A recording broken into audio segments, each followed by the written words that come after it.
Yo, what is going on, guys? Gage Ordeal here. How are you guys doing? Hopefully you're doing good today.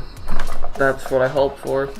But let's just jump right into this commentary. I'm going to be bringing you guys a quick tutorial on how to create a professional looking Photoshop profile picture.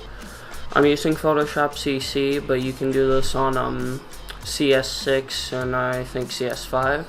So to get right into it, go up to the top and go to File, go to New, and go to 500 by 500.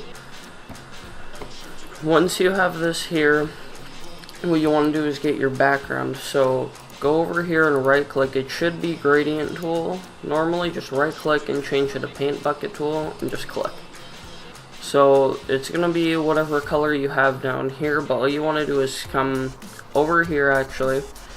Now, depending on what color you guys want, make sure it's in the top left or top right corner and just drag it. So, first video I'm going to be using sort of like a blue.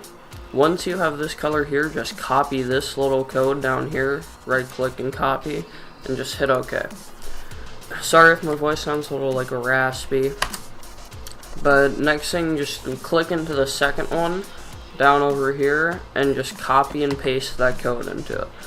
Once you've done that, pretty much just drag it down a little bit so it looks a little bit darker than it.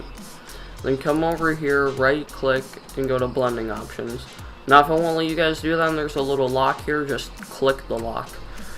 Once you've done that, click on gradient overlay, go to gradient, and pick the gradient that you've made.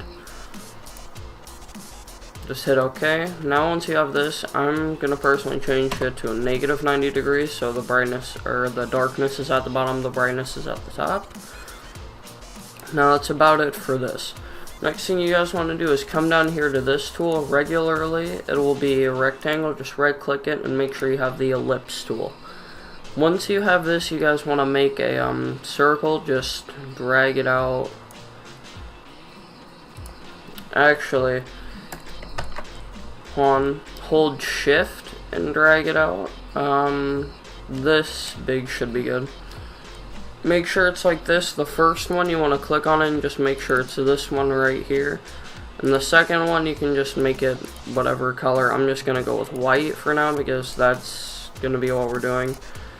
So just click out of it and click that away and you should be good. Next step is to go into blending options again. Go to gradient overlay and just click it on so it has this light gray to white overlay, and you can change the opacity, your guys' choice. I'm just going to leave it at max, and I think that looks good there.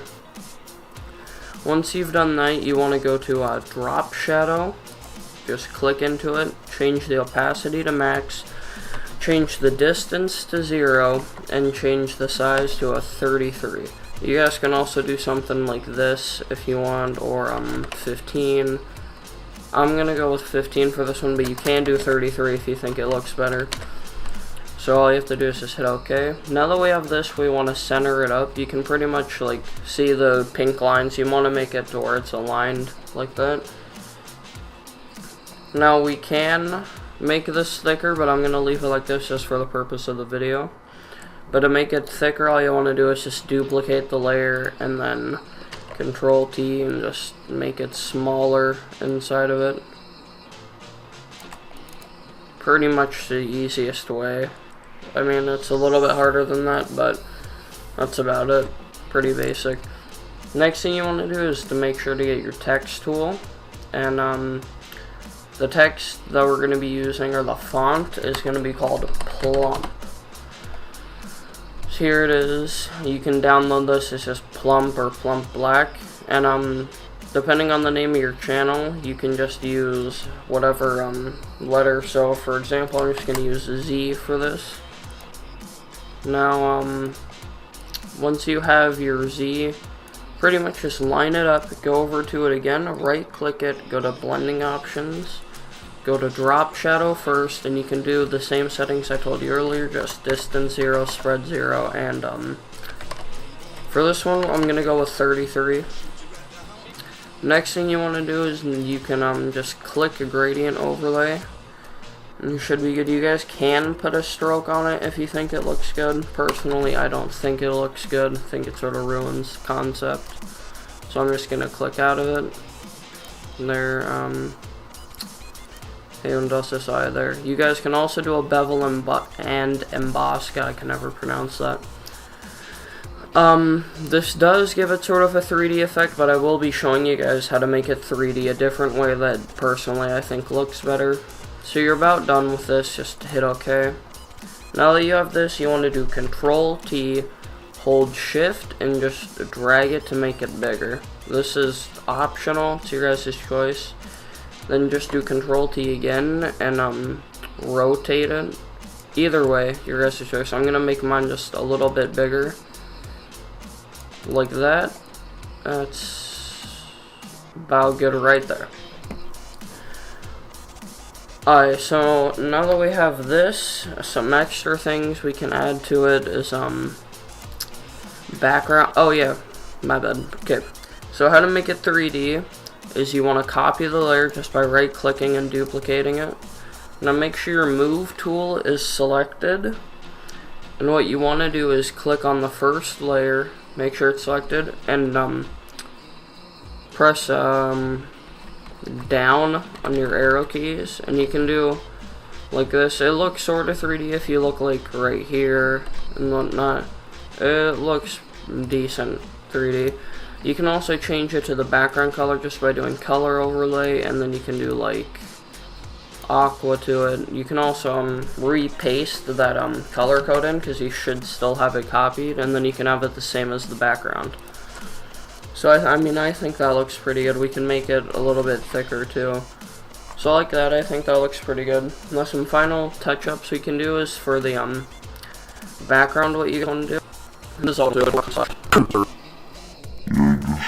here and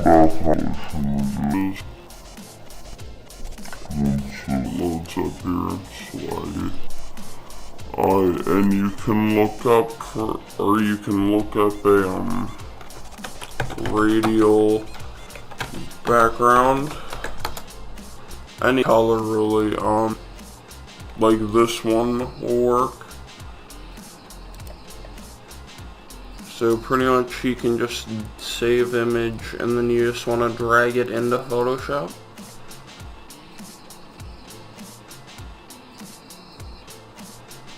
Here, so drag and drop in, and pretty much just size it up, hold Shift, and drag it until it's sized up well. Make sure it's a little bit centered, just like that. Once we have this, just make sure to drag it below, right on top of this one, so everything's in it. Now the next thing you guys can do, this is a little, again, touch up. You can pretty much just click the little eye button and take everything off of it real quick.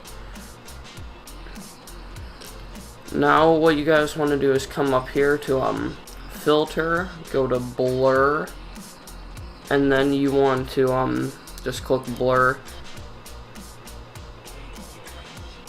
Now that it has the blur on it, another thing you guys can do is come to the blur tool and just hit OK. Come up here and you can make the size bigger, but you can pretty much just like blur all of this.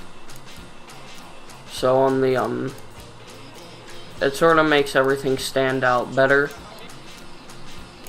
I mean, in my opinion, it does. Like if you blur all this background out, just like this, and then you put everything back over it, it sort of makes this stand out because it's clear. Like, see, and then this is all blurred out around here. You can also change the strength too if you want to get it done faster. It will really help. But yeah, that's pretty much it. I mean, you can drag this layer on top of it, and then you can just change the opacity down too, if you guys want to. Yeah, that's about it, guys. So if you did enjoy this quick tutorial, make sure to please scroll down, drop a like, maybe subscribe if you want to see more how-tos, commentaries, etc.